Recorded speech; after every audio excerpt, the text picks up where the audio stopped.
우리는 늘 딜레마 속에 살고 있습니다. 혼자 있으면 외롭고 함께 있으면 괴롭습니다. 주말 저녁 방 안에 홀로 누워 있으면 세상에 나만 남겨진 듯한 고립감이 밀려오다가도 막상 친구를 만나 시끄러운 술자리에 앉아 있으면 집에 가고 싶다, 기 빨린다라는 생각이 들곤 하죠. 사람이 그리우면서도 사람이 지긋지긋한 이 마음. 도대체 우리는 왜 이러는 걸까요? 나만 유별난 걸까요? 아니면 내 성격에 문제가 있는 걸까요?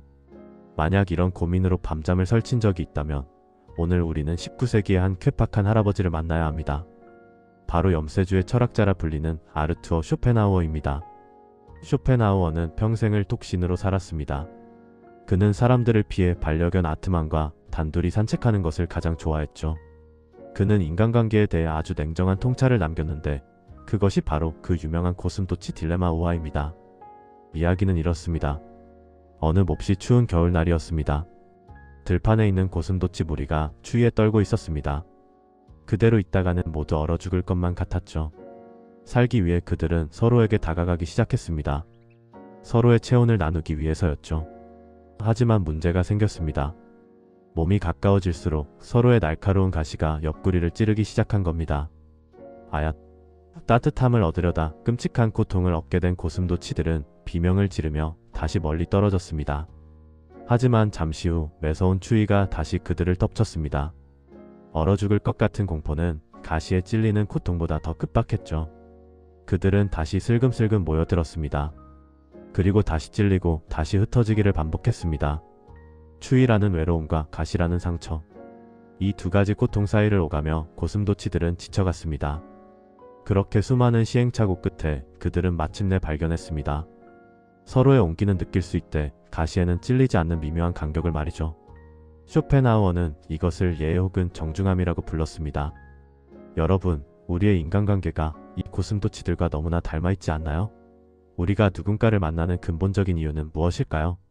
쇼펜하우어는 그것이 우리 내면의 공허함과 권태 때문이라고 말합니다. 혼자 있는 시간의 적막을 견디지 못해 우리는 타인을 찾습니다. 내 마음의 빈방을 다른 사람의 목소리로 채우고 싶어 하죠. 하지만 잊지 마세요. 상대방도 나와 똑같은 고슴도치라는 사실을요. 그 사람에게도 자신만의 가시가 있습니다. 그 가시는 때로는 무례한 말이기도 하고 나와 맞지 않는 성격이기도 하고 이해할 수 없는 생활 방식이기도 합니다. 우리는 종종 착각합니다. 우리가 정말 친하다면 내가 내 모든 것을 받아줘야 해. 가족끼리 연인끼리 무슨 비밀이 있어? 다 보여줘. 하지만 쇼펜하우어의 관점에서 이것은 가시가 찔릴 때까지 살을 파고들겠다는 위험한 욕심입니다. 너무 가까이 다가가면 필연적으로 상처를 주고받습니다. 이것은 상대가 나쁜 사람이어서가 아닙니다. 그저 인간이라는 존재가 원래 날카로운 가시를 지닌 불완전한 존재이기 때문입니다. 그렇다면 우리는 어떻게 해야 할까요? 평생 외로움에 떨거나 아니면 상처투성이가 되어야만 할까요? 쇼펜하우어는 해결책으로 두 가지를 제시합니다. 첫 번째는 거리두기입니다. 우리는 이것을 정중함이라 부릅니다. 친한 사이일수록 예의를 지키는 것, 함부로 선을 넘지 않는 것, 상대의 침묵을 존중해주는 것. 어떤 사람들은 거리를 두는 것을 냉정하다고 비난할지도 모릅니다. 하지만 쇼펜하우어는 말합니다. 거리를 두면 비록 서로의 온기는 조금 덜 느낄지 몰라도 적어도 가시에 찔릴 일은 없다. 이것은 관계를 끊으라는 말이 아닙니다. 오래도록 따뜻하게 지내기 위해 서로를 보호할 수 있는 안전거리를 확보하라는 지혜입니다. 하지만 쇼펜하우어가 진짜 강조하고 싶었던 건 두 번째 해결책입니다. 이 부분이 정말 중요합니다. 그는 이렇게 말했습니다. 내면에 충분한 온기를 지닌 사람은 굳이 남들과 붙어 있으려 하지 않는다. 다시 고슴도치 이야기로 돌아가 볼까요? 만약 어떤 고슴도치가 털옷을 아주 두껍게 입고 있거나 스스로 열을 낼 수 있는 난로를 품고 있다면 어떨까요? 그 고슴도치는 굳이 남들에게 다가가 가시에 찔릴 위험을 감수할 필요가 없습니다. 혼자 있어도 춥지 않으니까요. 쇼펜하우어는 이것을 정신적 자립이라고 보았습니다. 내면이 풍요로운 사람, 혼자서도 사색을 즐길 수 있고 취미와 예술로 시간을 채울 수 있는 사람, 스스로 행복을 만들어낼 수 있는 사람은 타인에게 집착하지 않습니다. 그들은 타인을 나의 외로움을 달래줄 도구로 보지 않습니다. 그렇기 때문에 관계에서 쿨해질 수 있고 오히려 더 건강한 관계를 맺을 수 있습니다. 상대에게 바라는 게 없으니 실망할 일도 없고 상처받을 일도 줄어듭니다. 지금 인간관계 때문에 너무 힘들다면 한번 스스로에게 물어보세요. 나는 지금 추워서 누군가에게 매달리고 있는가? 만약 그렇다면 지금 당장 누군가를 찾아 헤매기보다 내 마음속에 아궁이에 불을 지피는 것이 먼저일지도 모릅니다. 책을 읽거나 글을 쓰거나 혹은 조용히 명상을 하며 나 스스로를 따뜻하게 데우는 시간 말이죠. 쇼펜하우어의 철학은 차갑게 들리지만 사실은 가장 따뜻한 위로를 담고 있습니다. 당신이 상처받은 건 당신이 부족해서가 아니라 우리가 너무 가까웠기 때문이다. 그러니 조금 떨어져도 괜찮다. 혼자 있는 시간은 당신을 더 따뜻하게 만들어줄 것이다. 이제 잠시 눈을 감고 상상해 봅니다. 당신은 지금 따뜻한 모닥불 앞에 앉아있는 아주 털이 부드러운 고슴도치입니다. 누군가의 체온이 없어도 당신은 충분히 따뜻하고 안전합니다. 그 온기가 당신의 마음을 가득 채우는 것을 느껴보세요.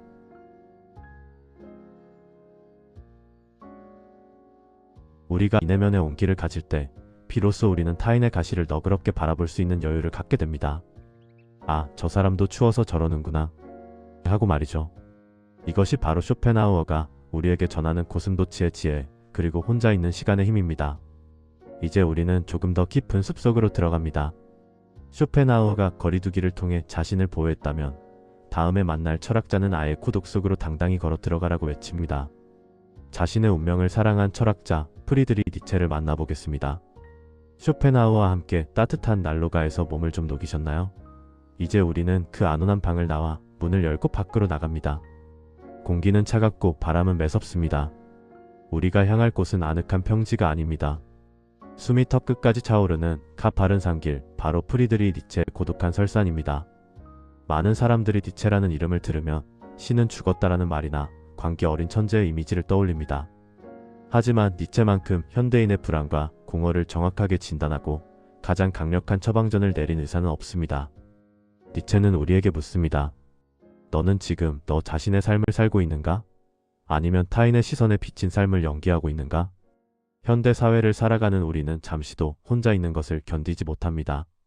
퇴근길 버스 안에서도, 잠들기 전 침대 위에서도, 심지어 화장실에 갈 때조차 스마트폰을 놓지 못합니다. 끊임없이 SNS를 새로 고침하며 남들의 일상을 훔쳐보고 내 사진에 좋아요가 몇 개 달렸는지 확인합니다. 니체는 이런 우리의 모습을 보며 이렇게 소리쳤을 겁니다. 도망쳐라. 나의 벗이여 그대의 고독 속으로. 니체에게 세상은 시장 바닥과 같습니다. 시장 바닥은 시끄럽습니다. 온갖 짭상인들이 떠들고 위대한 배우들도 그곳에서는 광대 노릇을 해야 합니다. 니체는 이 시장 바닥에 들끓는 사람들을 파리떼라고 불렀습니다. 이 파리떼는 끊임없이 우리 귓가에 윙윙거립니다. 너는 왜 아직 취직을 못했니? 남들은 다 결혼하는데 넌 뭐하니? 그 옷은 유행이 지났어. 이 소음들은 톡짐처럼 우리를 쏘아댑니다. 우리는 그 파리떼를 쫓아내려 애쓰며 하루를 다 보냅니다. 하지만 니체는 말합니다. 파리채를 휘두르는 건 시간 낭비라고요. 파리떼를 피하는 유일한 방법은 파리가 날아오를 수 없는 높은 곳으로 올라가는 것입니다. 그곳이 바로 고독입니다. 사람들은 고독을 외로움이라 착각하며 두려워합니다. 하지만 니체는 이 둘을 엄격하게 구분했습니다. 외로움은 혼자 있는 고통이다. 하지만 고독은 혼자 있는 즐거움이다. 외로움이 내가 세상으로부터 따돌림 당했다는 패배감이라면 고독은 내가 세상을 잠시 따돌렸다는 승리감입니다. 외로움은 텅 빈 것이지만 고독은 가득 찬 것입니다. 니체는 자신의 분신인 자라투스트라의 입을 빌려 말합니다. 그대에게는 친구가 한 명 필요한가? 나는 친구보다 그대 자신과 대화하는 법을 권한다. 우리는 남들과 대화하는 법은 학교에서도 사회에서도 배웁니다. 하지만 나 자신과 대화하는 법은 아무도 가르쳐주지 않았습니다. 그래서 혼자 남겨지면 불안해합니다. 내가 누군지 모르기 때문입니다. 낯선 사람과 단둘이 있는 것처럼 어색한 거죠. 니체는 고독이라는 동굴로 들어가라고 말합니다. 그 동굴은 도피처가 아닙니다. 그곳은 공작소이자 산부인과입니다. 나라는 인간을 재련하고 새로운 나를 잉태하는 장소입니다. 니체의 철학 중 가장 유명한 비유인 낙타, 사자, 어린아이의 3단계를 아시나요? 이 변화는 오직 철저한 고독 속에서만 일어납니다. 대부분의 사람들은 낙타로 살아갑니다. 무릎을 꿇고 사회가 짐 지어준 무거운 짐을 묵묵히 견딥니다. 너는 해야 한다라는 명령에 복종하며 남들이 좋다는 대학, 남들이 좋다는 직장, 남들이 부러워하는 삶을 짊어지고 사막을 걷습니다. 힘들지만 생각할 필요는 없기에 편안합니다. 군중 속에 숨을 수 있으니까요. 하지만 어떤 이들은 고독한 사막 한가운데서 각성합니다. 사자가 되는 것입니다. 사자는 고독합니다. 무리짓지 않습니다. 사자는 그동안 자신을 억눌러온 거대한 용, 너는 해야 한다는 용에게 달려들어 목을 물어뜯습니다. 그리고 포효합니다. 나는 원한다. 이 사자의 포효는 시장 바닥의 소음 속에서는 절대 나올 수 없습니다. 오직 철저히 혼자가 되어 세상의 모든 가치관과 맞서 싸울 때만 터져 나옵니다. 이게 진짜 내 생각인가? 아니면 남들이 주입한 생각인가? 나는 정말 이걸 원하는가? 아니면 남들이 부러워해서 원하는 척하는가? 이 치열한 싸움은 고독한 시간 속에서만 가능합니다. 그리고 마침내 사자는 어린아이가 됩니다. 어린아이는 순진무구하며 망각입니다. 과거의 짐도 싸움의 기억도 있고 그저 지금 이 순간 자기만의 놀이에 몰두합니다. 자신의 삶을 하나의 예술작품처럼 창조하며 즐기는 단계. 니체가 말한 초인의 모습입니다. 여러분, 지금 혼자라는 사실이 두려우신가요? 그렇다면 기억하세요. 별은 어둠 속에서만 빛납니다. 니체는 말했습니다. 춤추는 별 하나를 탄생시키기 위해선 자신의 내면에 혼돈을 지녀야 한다. 지금 당신이 느끼는 혼란, 불안, 막막함. 그것은 잘못된 것이 아닙니다. 당신이라는 별이 태어나기 위한 진통입니다. 고독을 피하려 친구를 부르고 술잔을 기울여 봐야 그 진통은 잠시 잊혀질 뿐 사라지지 않습니다. 오히려 내 안에 별이 태어날 기회를 미루는 것뿐입니다.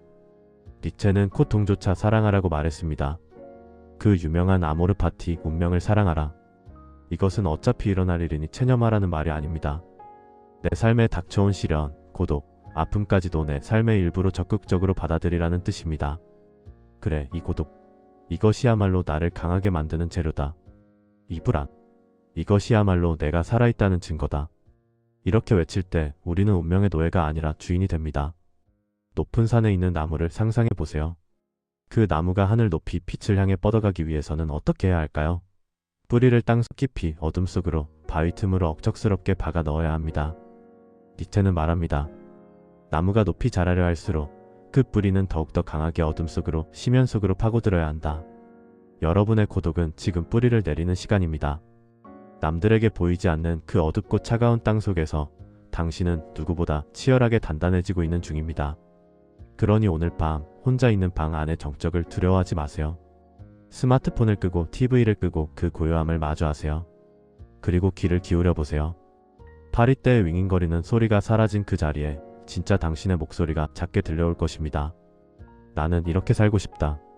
그 목소리를 듣는 순간 당신의 고독은 더 이상 처량한 형벌이 아닙니다. 위대한 탄생을 위한 축복의 시간이 됩니다. 당신은 군중 속의 하나가 아닙니다. 당신은 하나의 거대한 세계입니다. 니체의 사자후를 들으며 가슴이 좀 뜨거워지셨나요? 혼자 서는 법을 알았다면 이제 우리는 다시 세상으로 내려와야 합니다. 하지만 이전과는 다를 겁니다. 단단해진 나로서 타인을 만나는 법. 에리 프롬이 말하는 진짜 사랑의 기술을 배우러 가보겠습니다. 쇼펜하우어의 숲에서 적당한 거리를 배우고 니체의 설산에서 고독한 사자가 되어보셨나요? 이제 우리는 다시 사람들이 사는 마을로 내려옵니다. 혼자서도 충분히 강하고 단단해진 우리는 이제 무엇을 해야 할까요? 그렇습니다. 바로 사랑입니다. 하지만 여기서 말하는 사랑은 여러분이 드라마나 영화에서 보던 그 사랑과는 조금 다릅니다. 세 번째 철학자 에리 프롬은 우리에게 아주 충격적인 말을 건넵니다. 사랑은 즐거운 감정이 아니다. 사랑은 기술이자 능력이다. 많은 사람들이 사랑을 대상의 문제라고 생각합니다. 나는 사랑을 할 줄 아는데 아직 좋은 사람을 못 만났을 뿐이야. 내 짝은 어디에 있을까? 운명적인 사람이 나타나면 나도 뜨겁게 사랑할 텐데. 프롬은 이런 태도를 꼬집어 말합니다. 그것은 마치 그림을 그릴 줄 모르는 사람이 캔버스를 앞에 두고 나는 그림을 그릴 줄 알아요. 다만 아직 완벽한 풍경을 못 만났을 뿐이에요. 완벽한 풍경만 나타나면 걸작을 그려낼 거예요. 라고 말하는 것과 같습니다. 우스꽝스럽죠? 그림을 그리려면 붓을 잡는 기술, 색을 섞는 능력을 먼저 익혀야 하니까요. 사랑도 마찬가지입니다. 사랑은 우연히 벼락처럼 떨어지는 행운이 아닙니다. 내가 땀 흘려 배우고 익혀야 하는 능력입니다. 여러분, 영어로는 사랑에 빠진다라고 하죠. 프롬은 우리가 이 수동적인 표현에 속고 있다고 말합니다. 사랑은 빠지는 것이 아니라 참여하는 것입니다. 가만히 서서 누군가 나를 채워주길 기다리는 것이 아니라 내 영혼을 능동적으로 상대에게 건네는 행위입니다. 여기서 우리는 아주 중요한 질문을 마주합니다. 나는 성숙한 사랑을 하고 있는가? 아니면 미성숙한 사랑을 하고 있는가? 에리 프롬은 이 둘을 아주 명쾌하게 구분합니다. 미성숙한 사랑은 말합니다. 나는 내가 필요해. 그래서 너를 사랑해. 이것은 사랑처럼 보이지만 사실은 의존입니다.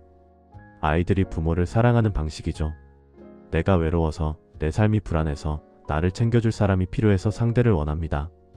이런 관계는 상대가 내 필요를 충족시켜주지 못하면 금세 무너집니다.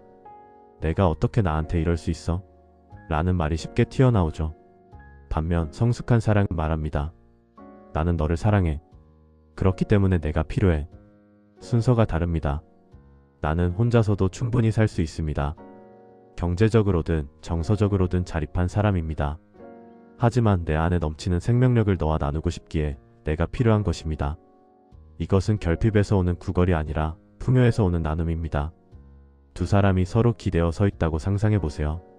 한 사람이 비켜서면 다른 사람은 넘어지겠죠? 이건 미성숙한 사랑입니다.